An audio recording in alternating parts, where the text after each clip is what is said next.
Hello. Hey, Simon. Hey, Simon, it's Skylar. How you doing? Simon. Hello, Simon. What's up, Simon? Hello. How you doing? Hey. Hello. Hey there. Simon.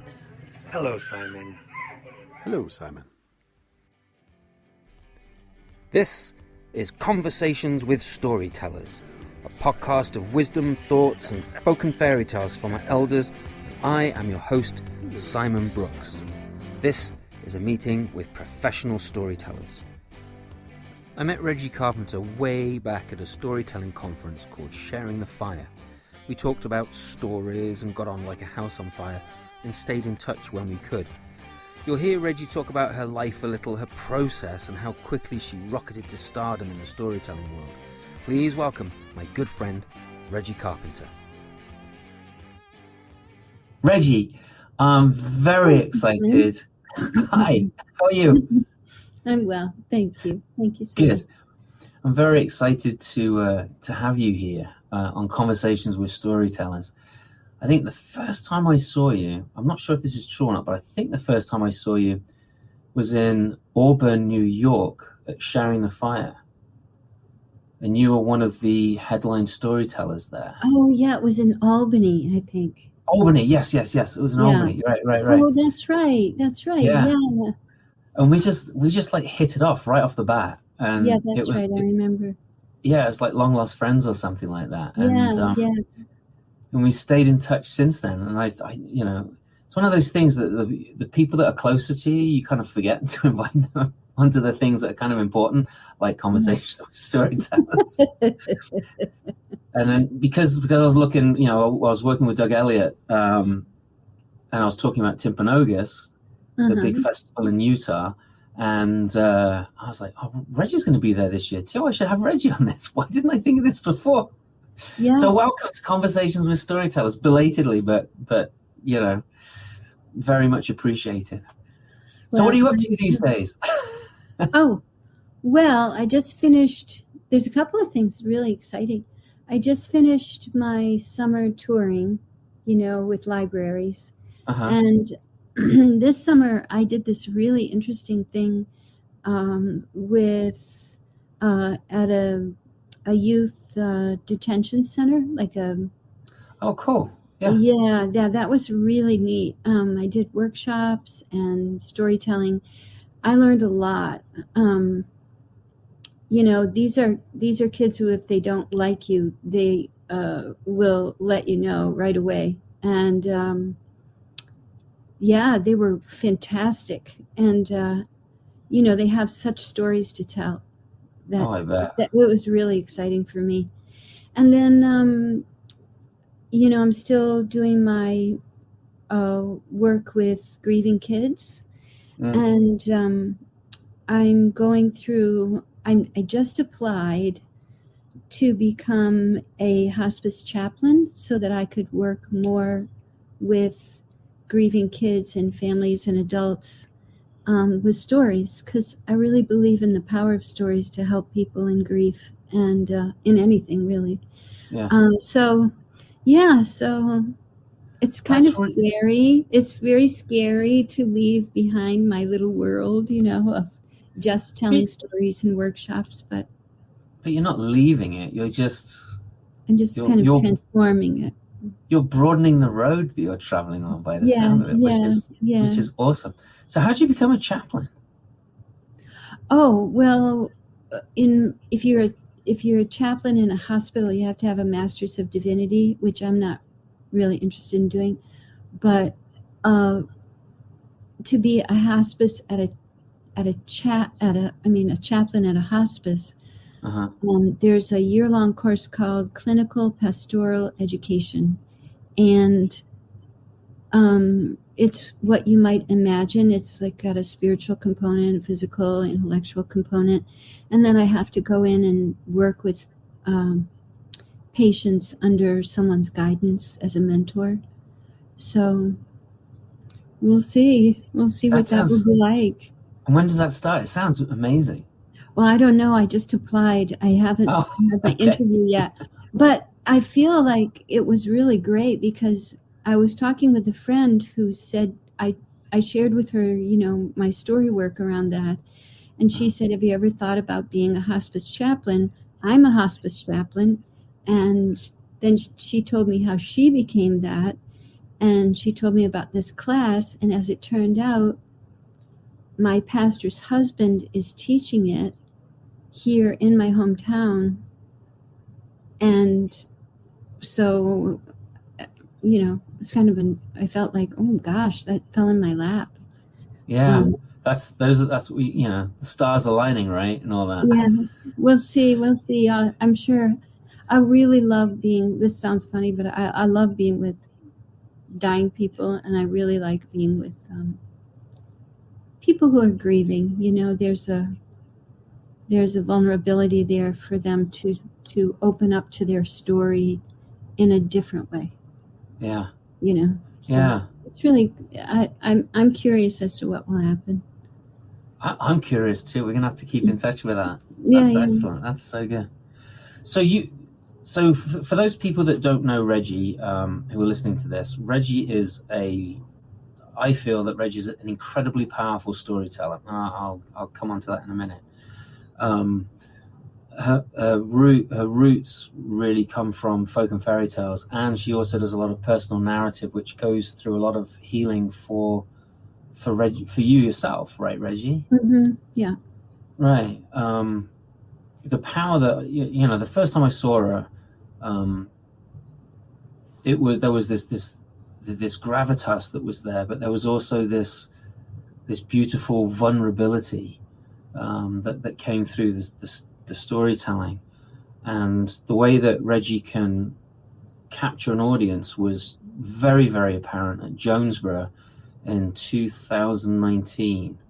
Regi was up on the stage, and this gentleman, and there's like 2,000 people underneath this huge tent in Jonesboro, Tennessee, and this gentleman comes down to the front next to the stage, and he's talking to myself and a couple of the other performers who were there watching, and he's like, where's Regi Carpenter? And the guy wasn't very stable on his legs, and he had this poster in his hand. He says, I want to give this to Regi Carpenter. I was like, I can give it to her, give it to them. I don't think I said her. I think I said, I'll give it to them, when they're around. And Regi was right there on the stage telling the story. Mm-hmm. And then in came the police officers, and the guy got a little bit more agitated, and they dragged him out. And it was at this particular point, it was quite forcibly dragged out. And when he was towards the back of the tent, he's grabbing hold of the main stays that hold the tent up, and the whole tent was starting to, I wouldn't say shake, but it was definitely moving. And they eventually got this guy outside. And of course,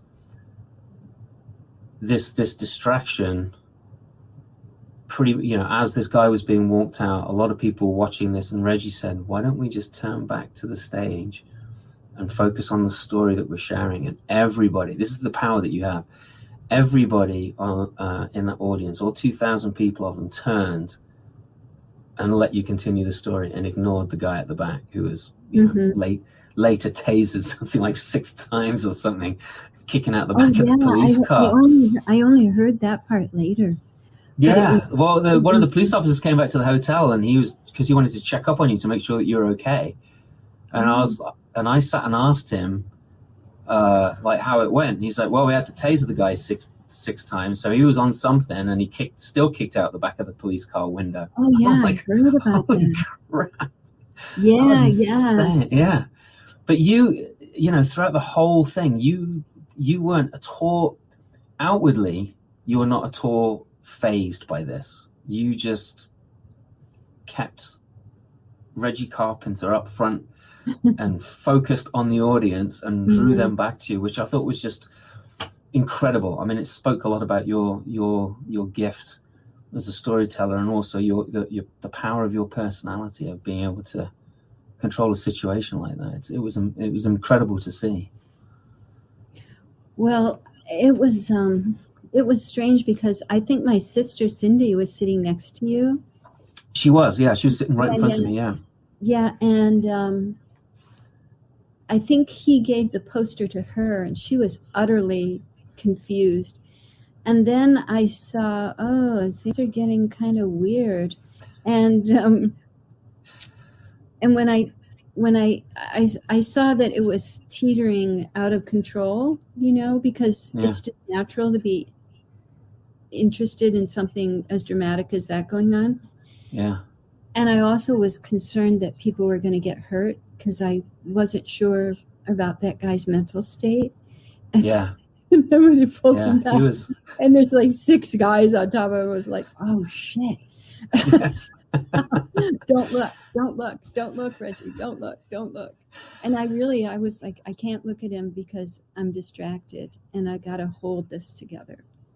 It was, I felt badly for the guy because he was mentally not quite right. Yeah, I think there are a couple of things going on. I think he obviously had some issues, and I also think that he'd also been on something. Yeah, I mean, you can't get tased 6. Right? Yeah, you can't get tased 6 times and still stay standing, unless there's something coursing through your body to counteract that. Yeah. So how did you get into storytelling? I mean, were your parents storytellers? Were there any members of your family that were storytellers? Well, no, except that everybody in my hometown, Clayton, is a storyteller because everybody's got an opinion, and but my dad is super charismatic, was super charismatic, and he told a lot of mostly dirty jokes. But I, from a young age, so I come from a very small town in northern New York on the St. Lawrence River, and the same town that 4 generations before me lived in, of Clayton, of Carpenters. And from the time I was just little, I loved stories. But in my town, this was really, really, really neat. If you had a talent, like you could play the piano or you could sing or you could dance, it was just expected of you to go to a church function or some other function and do your thing. It was just like expected. And I would, from the time I was pretty young, I would go and sing and play the piano for groups, and I never, ever felt nervous. Wow. The only time I ever felt nervous, I feel more nervous in life. I don't know what the rules are. I don't know what the rules are in life, but on stage, I understand the rules, and I feel like, oh, okay, I know where I belong here. But in life, man, I just can't figure that one out. Yeah. So anyway, a lot of people have asked me that question, and I have kind of a pat answer. I will tell you that I did not know what a storyteller was. I had never experienced a storyteller. And I thought in my mind that a storyteller was just a little old lady in a rocking chair covered with cobwebs in the library, But I was working for a arts and education program in Binghamton, New York. And that year they had invited David Novak to come. And I had no experience whatsoever. And so I sat there, and I was truly slack-jawed throughout the whole thing. I was slack-jawed. And I went home and I told my husband every single story. And I said, wouldn't that be something to do with your life? I just felt like, wow. And then I started, and I took a class, and I was awful. I was dreadful. And then... How are you dreadful? Oh, God, I was truly dreadful. Because I thought... Well, one thing was, I told the story of the woman in the cave. You know the story of the woman in the cave? It's not ringing a bell, no. Oh, okay. It's a great story. So this maybe guy... maybe you could tell it twice. Maybe you could tell it right now in the way that you told it when you were doing this class. And then at the end, you can tell it again as you would today. I would tell it the same way, actually. Oh, you would? Because I think the teacher just didn't like my interpretation. Oh. Yeah, so this guy wants to know the nature of truth. Uh-huh. And he's got a car, 3-car garage. I mean, he's got a big house, 3-car garage, 3 cars in it. He's got a beautiful family, a loving wife, and he's got plenty of money in the bank. And he is ready to leave it all because he wants to know the nature of truth. And his life begins to feel really hollow. And finally, his wife, who sees his distress, says, why don't you go and find the nature of truth? And when you're done, come on back. But while you're gone, could you put everything in my name? And so he goes, and he takes nothing with him. And he begins to travel throughout the countryside, and he goes to shopping malls, and he goes to mosques, he goes to churches, he goes to palaces, he goes everywhere searching for the nature of truth. But he never finds it. Finally, there's only one place that he hasn't looked, and that is in a deep cave at the top of a high mountain. So he climbs the mountain, and he goes up to the mouth of the cave, and he says, hello, is anybody in there? I'm looking for truth.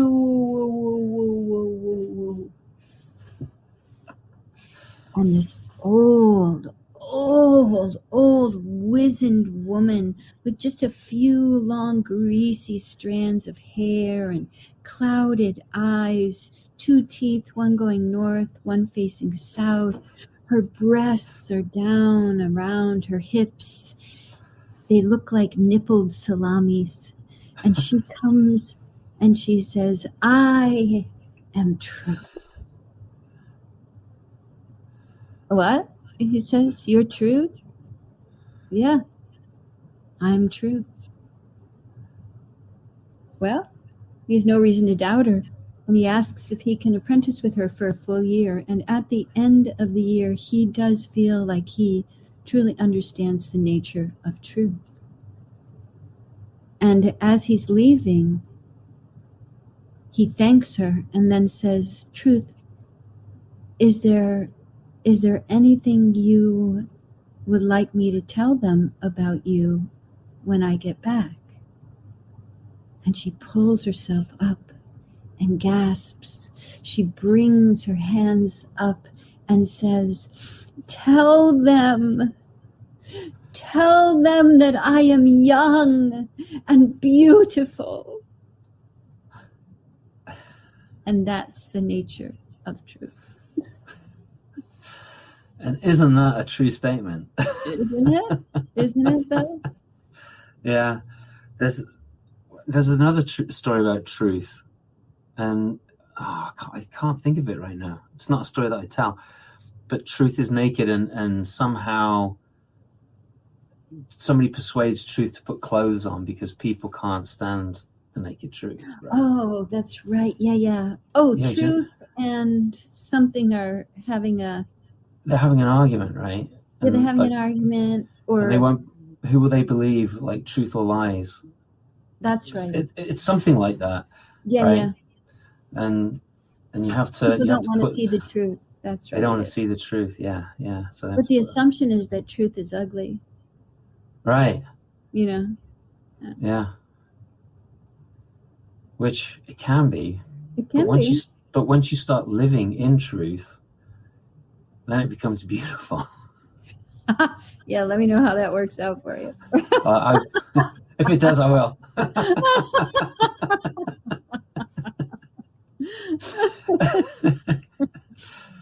So you told this story and they didn't like it. No, she didn't like it.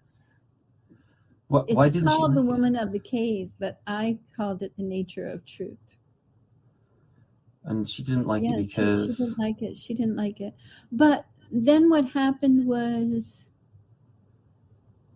I got the bug, yeah. And this was back when the Renaissance was starting, not in the 70s, but in the 90s, Oh, okay. Yeah. And there were a lot of storytellers, and I just got really, really interested. And I had a school show where things didn't go well, and I could feel that they hadn't gone well. And as I was going home, I thought there's got to be more to it than I think. And up to that point, I would say that I believed that stories were mostly about words. That I didn't know storytelling is a relationship. It's a conversation. That I didn't know that yet. And so I went home and I got Ruth Sawyer's The Way of the Storyteller book. Yeah. And I read that, and I picked out some stories. And in that book, she said, well, you can put a song in your story. And so I went to music school, and so I scored the stories as if they were music. And I would say, well, that would be a good place for a song. And I would make up a little song. And then she would talk about gesture, and she would talk about the face. And so I kind of scored things in that way.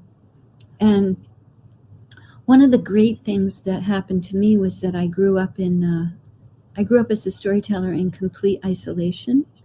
I didn't have any other storytellers around me except the ones that I listened to on cassette. And I developed my own style. And what did surprise me was when I went out to conferences like Sharing the Fire, I was criticized because I was too animated. And this was back when, you were supposed to sit still in your chair, and there is a good reason for that. You can intrude on the listener's imagination, but Elvis Presley, he said in one of his documentaries, he said, if I can't move, I can't sing. Yeah. I feel like if I can't move, I can't tell. Although as I've aged, I have come to really appreciate the minimalism of gesture. Yeah. And so then I took a class with Donald Davis. I saved up all my pennies, and I drove a long time. I went down to ETSU, Eastern Tennessee Southern. What was it? Well, you study storytelling down there, and it was the first time I had been working on personal stories. Because like everybody, I started with the traditional material, and I feel that if you're going to be a storyteller, it's just like being a musician. You really do have to know the basic repertoire, because that's the foundational work of every structure, every myth, every metaphor. It's all in the traditional work. And so I had just started to ask myself, I wonder if I have any stories from my family I could tell. And I started thinking about the St. Lawrence River and growing up there. And because at that time, Donald Davis was just doing all personal material, as he has, he started out telling Jack tales. Right. He moved into his personal material. And I began to see that, this is my mythology. This is something to talk about that is eternal, not personal. So anyway, that's what I did. And you did it so well. I've heard you do, I've seen you perform both personal narrative and traditional stories, and it's always a joy to see you craft your magic. You've actually gone very deep with your personal narrative. Mm-hmm. You've shared some what some people might call dark stories of your past. Mm-hmm. And I think that's incredibly brave of you. There are dark stories of my past as well, which aren't anywhere near like yours, but I wouldn't consider going there. That's just me, right? But why not? Simon, why not? I don't know. I think there's this part of me that's like, people don't want to know that, and I think there are people out there that do that work that are really, really good.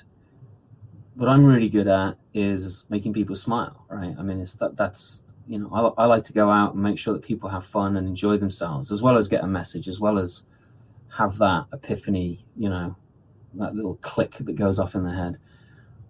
But I like to do it in a more of a trickster way, right? And I haven't found a way to do that with my personal narrative, and I haven't spent the time to do it either. Yeah. So I mean, that's why I don't do it. But for you, it was a big dive. I mean, you went like way down to the bottom to pull up material. Well, you have to remember, though, that I had been doing that for, I don't have a Rebecca of Sunnybrook Farm growing up life. But I will say that, just in response, before I start to talk about that, in response to what you said, is that people don't want to hear that. And my response to that is, you really don't know that that's a true statement. That's true. And secondly, as an artist, self-censoring, whether you tell that story or not, you can create a story that you don't share, but not telling it to yourself. Oh, I tell the story to myself all the time. I mean, and crafting it in such a way that it has the whole point of a personal narrative is that we find universal values in it, so that when they're crafted well, they're really about all of us. They come down to examples of redemption, forgiveness, resurrection, honesty, integrity. Those are universal values. And personal stories, when they're done well, they always highlight that universal value. Right. I think for me, it's when I first came into storytelling, I came in from basically, I started writing my own kids' stories, and I would tell them to kids, and then I saw the storyteller, and I thought, that's what I want to do. These folk and fairy tales and like these myths and legends are way better than any story that I've written.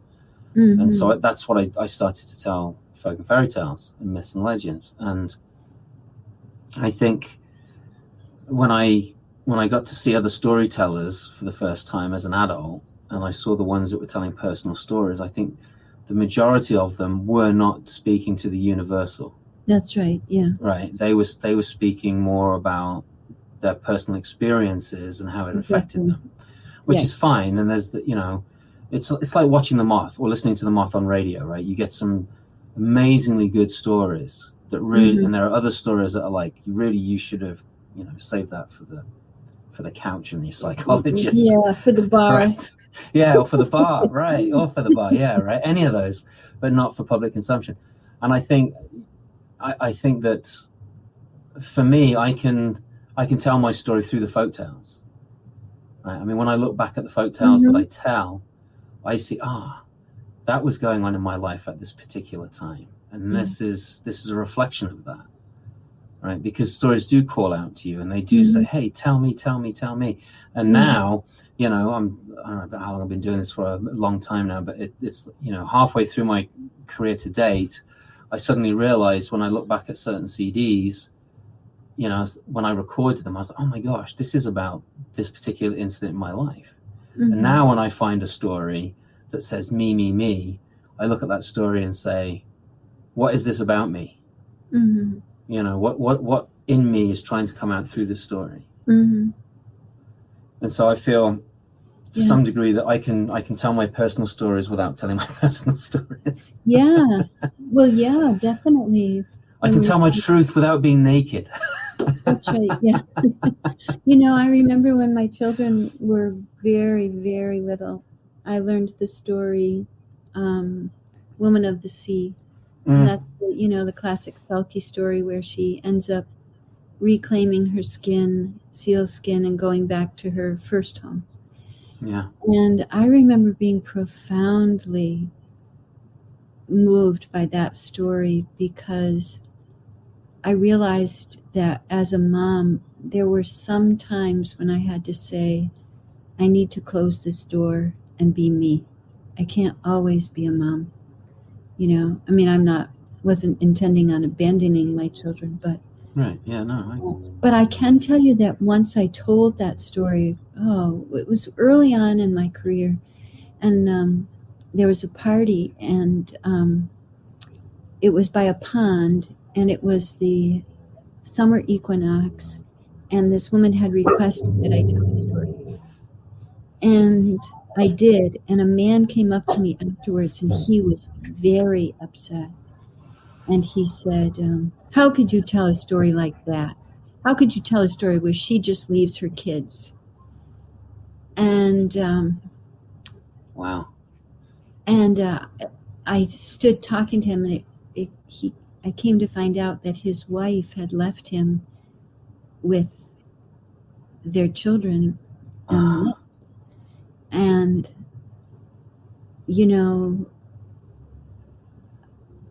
we project ourselves into stories. That's how they work, you right. know. But I can really relate to what you're saying. Yeah. I wanted to challenge myself, and also, quite frankly, I really wanted to be on the national stage. And I knew that in order for me to be on the national stage, well, there are a lot of factors around it. Mm-hmm. I thought I need to tell some personal stories. But aside from that, I've always really loved my people, and I feel like my family, and my father in particular, is somebody really worth celebrating. And I wanted people to know my dad. My dad, he wasn't anybody's that you're going to write a book about.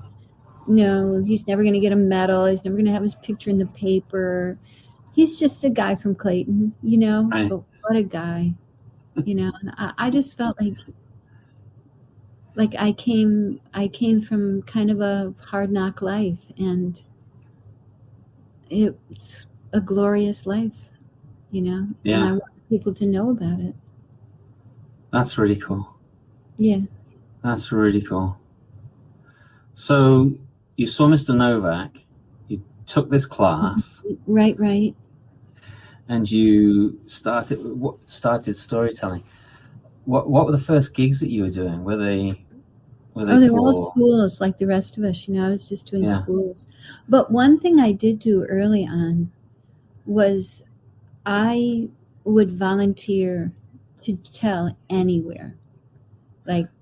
Because to be a good teller, you have to have such singleness of purpose, Like if somebody's throwing up in the back aisle, you gotta just keep going, man. It's kind of like when that guy came up in Jonesboro. It's like I wanted to be able to have the kind of strength of mind that I would need in order to tell in any situation. And so I volunteered a lot.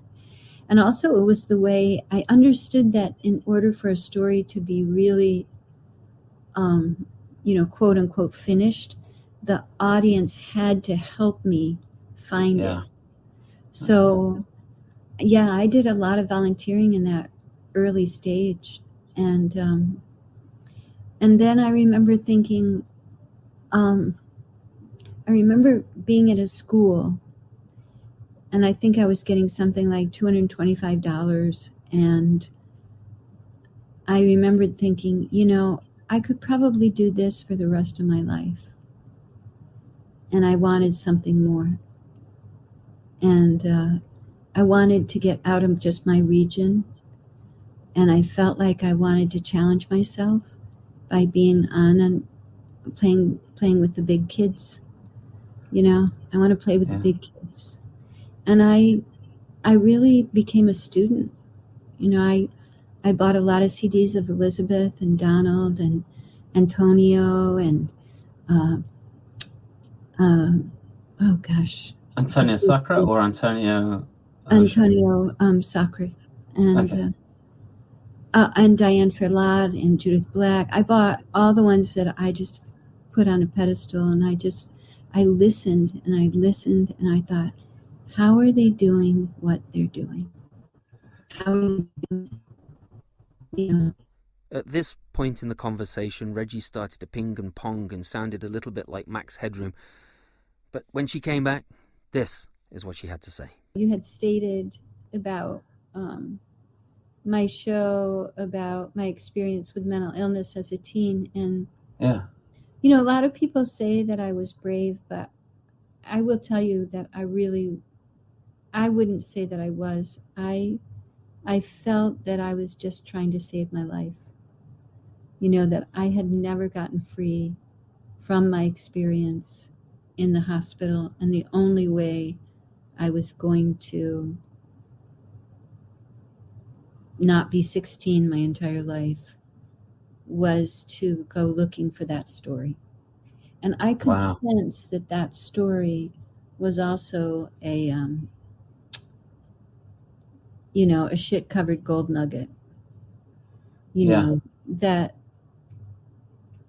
I knew that, you know, so for me, stories, one of the themes is, you know, one of the themes in my life is always resurrection and forgiveness. And telling that story really was a way for me to reconcile my past and my relationship with my parents and my own take responsibility for the way I responded to different situations.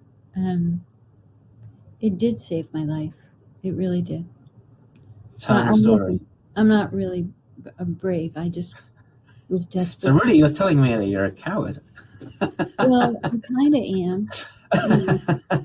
And when I first told that story, oh my gosh, I thought I was going to just pass out because I was so afraid of what people would think of me, because it had been my, you know, I had had so much shame around it. And I was worried that people would just, you know, think poorly of me. But what happened was people started coming up to me after I told it and said, oh, you know, my mom had electric shock treatment. My sister committed suicide. And so it became, again, like what you were speaking of earlier with the traditional stories, the responsibility of the teller, when you tap into that gold vein of universal experience, is to be able to give voice to those who can't find their voice. Yeah. So. That's, and you do it so beautifully. Oh, well, thank you. I think so. Thank you, Simon. So you mentioned Judith Black, you mentioned Diane Filati, you mentioned Elizabeth Ellis. How many of these people did you see when you first started telling stories? Or were they just none? So it was just the audio. Yeah. Wow. Who was the first storyteller that you saw? Was it David Novak, right? Oh, this is what happened. Oh gosh, I forgot about this. So there were two women from Ithaca where I live. And they invited me to tell stories at their daughter's birthday. And every single year they went down to the festival in Jonesboro.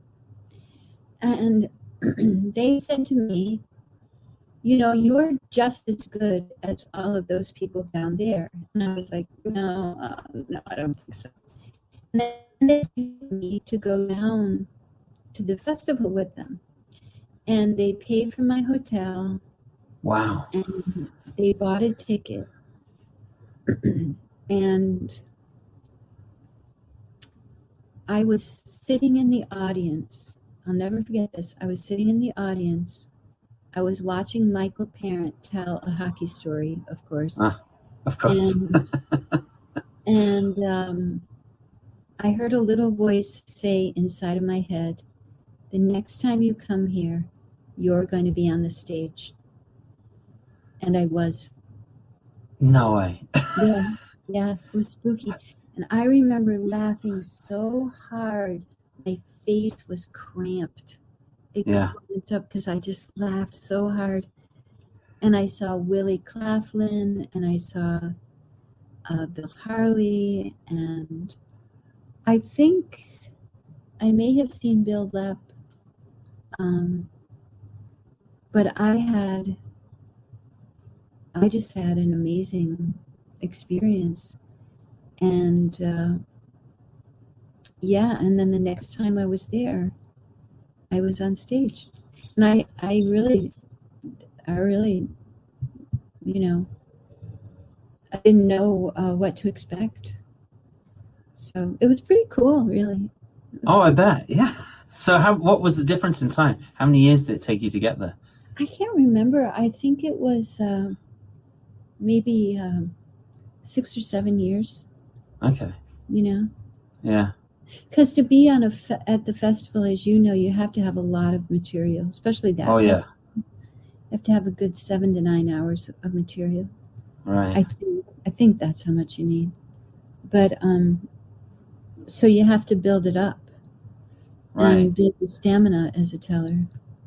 Yeah, that's one of the things I'm worried about this year with my stamina. It's, you know, I've done some school gigs, and I've done some, you know, community gigs, and I you know, I had a lot of libraries and stuff. But there's been a couple of days where I've been doing 2 or 3 gigs a day. I've been wiped out at the end. During the pandemic, I have lost my stamina. Yeah. So I've actually started something I've never really done before. Is work out. So yeah, I know. I don't lose my. Too. Yeah. All right. I walk for hours, and then I just talk. Yeah. Myself. Yeah, talking's good. Do you talk to yourself in the car when you're driving between places? Yeah. I talk to myself constantly. And of course, you've got the dog. Do you practice the stories on your dog? Nah, she couldn't give a shit. What's your process? So first of all, I want to know your process of learning a folk and fairy tale, like from like how a tale finds you, or how you find a tale. And then I want to hear your process about telling the personal narrative, and if there is a difference between the two processes. The process I don't know. Tell me. With a folk or a fairy tale, well, first, in order to find one, I have to read hundreds of stories. Yeah. So many stories. And then something will go boink. And then I'm like, okay, I'll tell you, you want that, you're the right one for me. And really, what I do is I read the story many times, and then I'm kind of embarrassed. I don't know how other people do it, but I just start at the beginning, and I try to find my own language. So I'll read it, and then I'll close the book, and I'll find my own language to tell it. And then it's very laborious, and I tell it, and then I'll figure out, okay, what's my transition line, and then I go to the next part. I don't write things down. I just build it little by little by little, and then I'll hear, oh, that would be a good place for song, or maybe I could put a little poem in there. And then I always start at the beginning, and then I work my way through until where I've got it, and then I go to the next part. Once I've got the next part, I start at the beginning, and then I work my way through it, and that's how I do it. Wow. It's pretty laborious, but it really works for me, because then I have the pieces in my mind. And then some stories I'll just start to, at certain points, like for The Devil and the Three Golden Hairs, you know, I got such a kick out of that grandmother.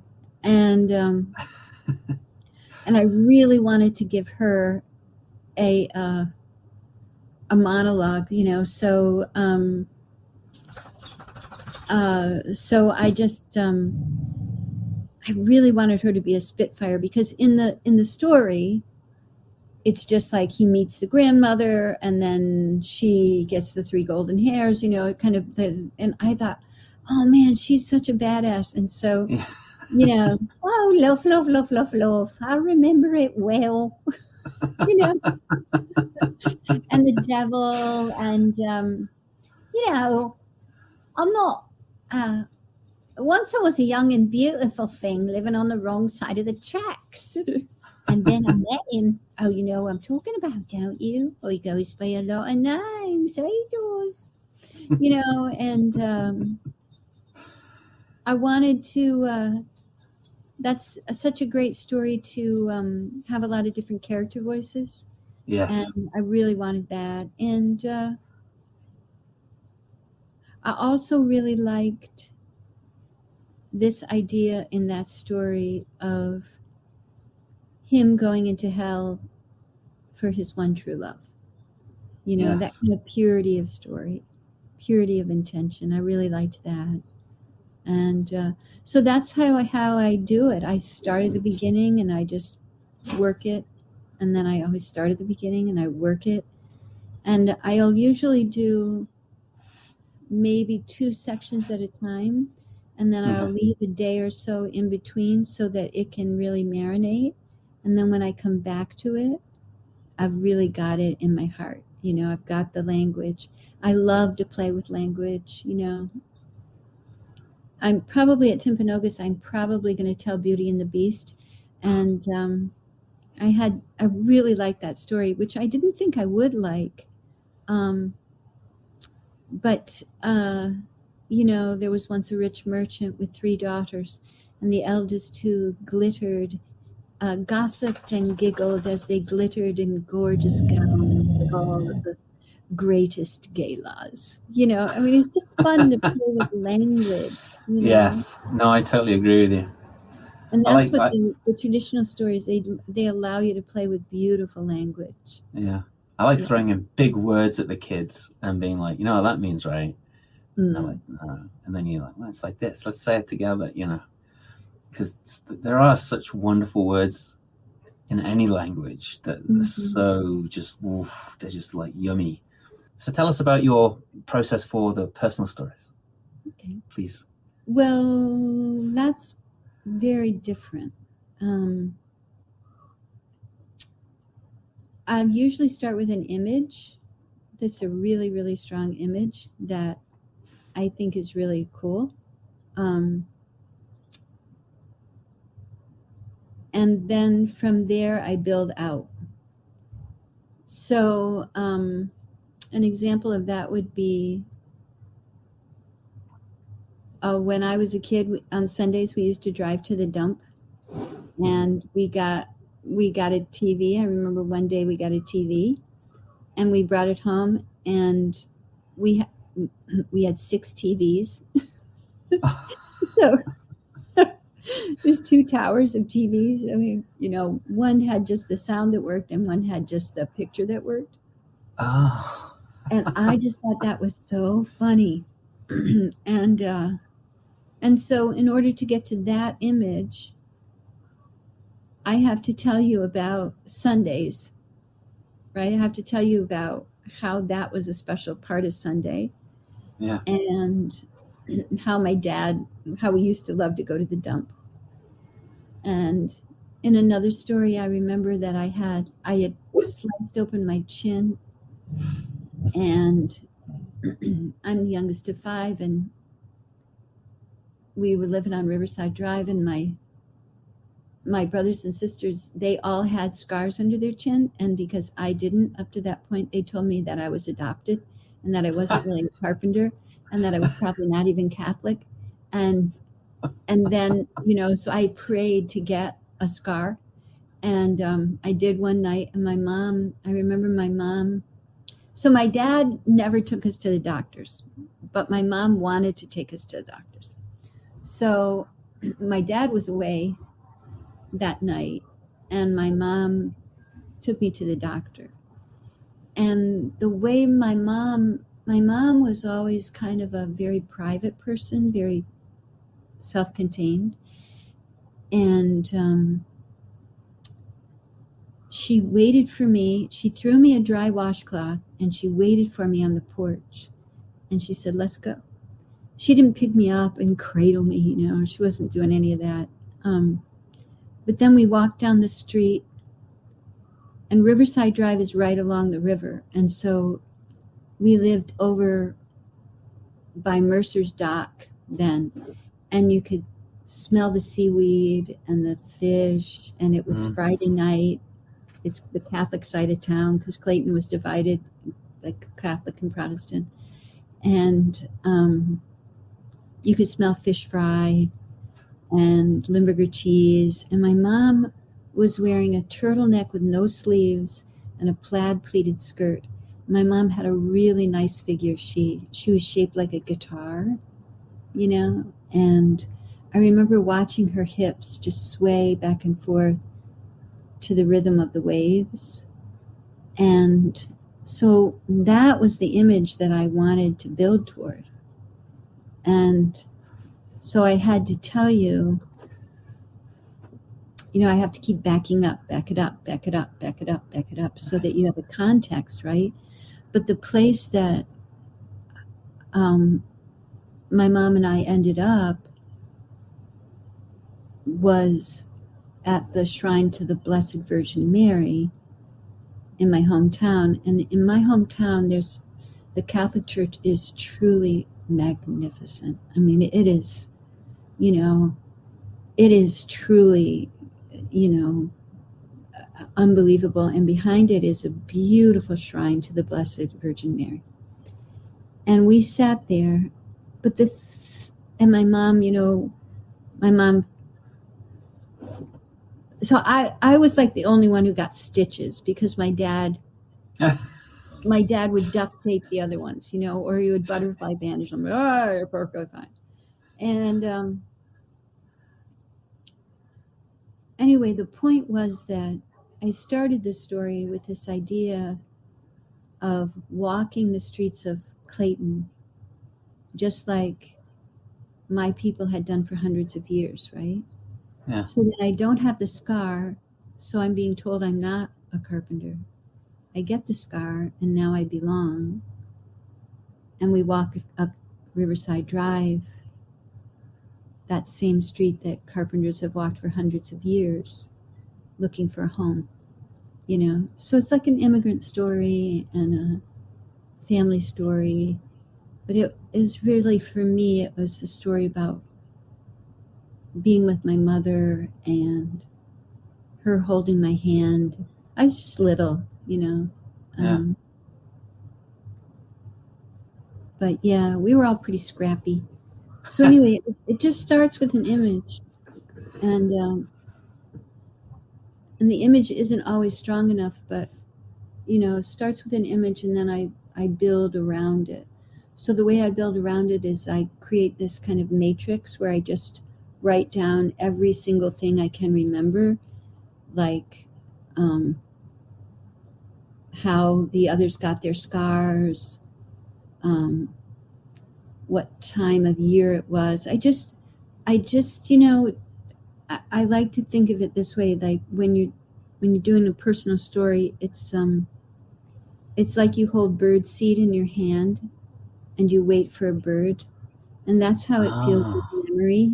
You know, it's like once you want to remember, it's like, okay, I'm going to wait for you. I'm just going to wait for you to come. And I'm going to start asking you questions like, well, what was it like in that house? Remember the Rottweilers that lived across the street? We were parked next to the parking lot. And I just try to remember. I mean, I can see it in my mind right now. My mother's, I don't know if in England your mother would wear something like this, but my mother, it was pretty popular. She had on a plaid pleated skirt with a large golden pin, you know, Yes. that kept the skirt together. And my mother, when she stood up, she would smooth her skirt down, you know. And in the summer, she was wearing that, but she was also wearing a turtleneck with no sleeves. And to me, that became a metaphor about my mother. The neck says she's cold, but the arms tell you she's warm. And yeah, she wasn't holding my hand. She was just walking ahead of me. It's like, oh, finally, I get to get away from the kids. And because we were a pretty rowdy group. But it was, it's everything starts with the image. Everything. Yeah, that's really cool. Those are two very, very different processes. Mm-hmm. Mm-hmm. That's excellent. That's excellent. So has Clayton changed much since you were a kid? I mean, I was there a couple of years ago, and Oh, that's right. You were there. That's right. Yeah, it's yeah. exactly the same, except McCormick's burned down. After McCormick's burned down, they never rebuilt that, and that's down further by the channel. And the boat line is closed, but that building is still there. But no, everything is still there. Might have a different name, but not really. I mean, Hilda's is still there, and Ryman's is still there, and Big M is still there. Liquor store is still there. Liquor stores never go away. Coffee Cove. There's still the cheese factory.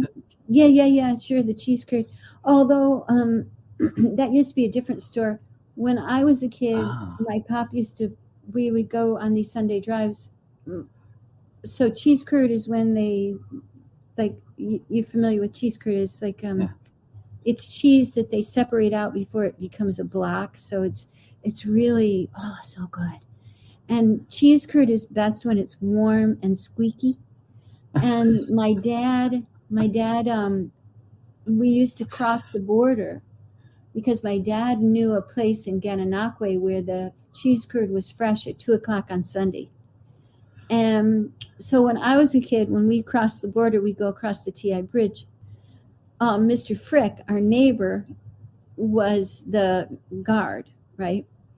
And he'd say, "Hey, Carl. Hey, hey, Mark." It was his name. And he'd say, "What are you going over for?" "I'm getting some curd." "How long are you going to be gone?" "I'll be back in an hour or so." "All right." So that was it. It wasn't, it wasn't. Yeah. I know. I wonder about passport or anything like that. Yeah, I wonder about like some of those places in New Hampshire. That I've driven by some of these on routes to gigs and stuff that are really teeny tiny little outposts of authority. And I wonder if they were once upon a time they were all like that. Hey, Fred, you coming over again? Yeah. Yeah. It's fascinating. All right. Couple of more questions, very quick ones. Yeah. And they're all wrapped up in one. What would be your favorite breakfast to eat? Where would you eat that breakfast and with whom? I would eat it with my kids and their wives and their children. I would eat brown rice, sausage, and cheese, and really strong black coffee on the river. Duh. In Clayton or in Ithaca? Oh, in Clayton. Ithaca is on the Great Lake, is on the Finger Lakes. So. Right, but it's the land of the gorges. So if there are gorges, there has to be a river that goes through the gorges. No, it's the lake. It's the Finger Lakes. Right. Okay. It's Island Cayuga Lake. Which is the biggest of the 5. Yeah. How about you? Where would you eat? With whom and what? Oh, there are so many different places. They just popped up into my head. One of them would be an old American diner. There's one down in Bellows Falls, Vermont, the Miss Bellows. That would be one of the places. There's also an old Worcester car that is in Windsor, Vermont. So those would be like two of my favorite places. Malvern Hills would be another one, but that would have to be a picnic breakfast. And with my family, my kids and my family, probably, for sure. Yeah. How many children did you have? 2? Yes. Yeah, 2. You have a boy and a girl, right? Yeah, one of each. one of Yeah. each. And there's a I 5-year gap between the two, which is good, actually. Yeah, you got It some was sleep. good. Wow. Yes. Not for very long. Regi, it's been wonderful talking to you. I know that you've got to go. Sadly, I could keep going for another hour if you'd let me, but you've got to go. Well, we don't have to just do this one time. We don't. We'll do it again another time. We'll Okay, come up with some more questions. Take care of yourself. Thanks for joining me today. Bye, Simon. I'll see you next month. You will. Yay. Yeah. Bye. Bye. And that was Regi Carpenter.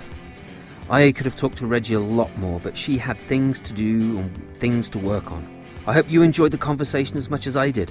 Regi, like my last guest, Doug Elliott, will be performing at Timpanogos Storytelling Festival in Utah this coming September the 8th, 2022, until Saturday evening, the 10th of September. So if you want to visit Utah or you live nearby, this would be a great time to attend the festival. Other storytellers there will be Donald Davis, Donna Washington, Conversation with Storytellers alum, Josh Goforth, Lynn Ford and Megan Wells. Both of those are also alumni of this show. Nesta Gomez, Randy Evanson, Tim Lowry, Willie Kaplan, and as I said, Doug Elliott. If you enjoyed listening to this podcast, be sure to check out other episodes. And if you think I should do an interview with certain folk and fairy tale myths and legend storytellers, then send me an email.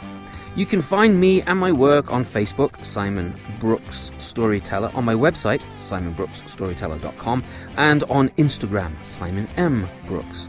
Diamond Scree, yep, that's me, the English fella and storyteller.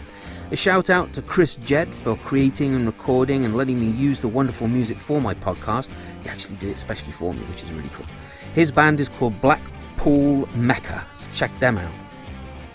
You can help keep this podcast alive and support my craft by becoming one of my patrons, paying anything from $1 an episode that you enjoy to a regular monthly subscription, and in return you get extras, early release and exclusive content of my work.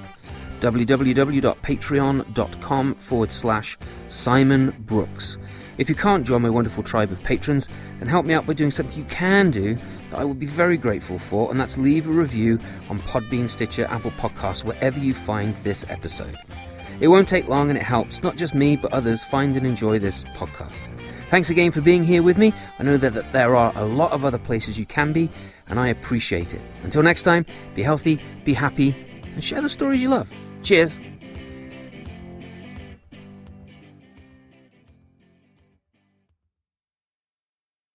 It's just a story.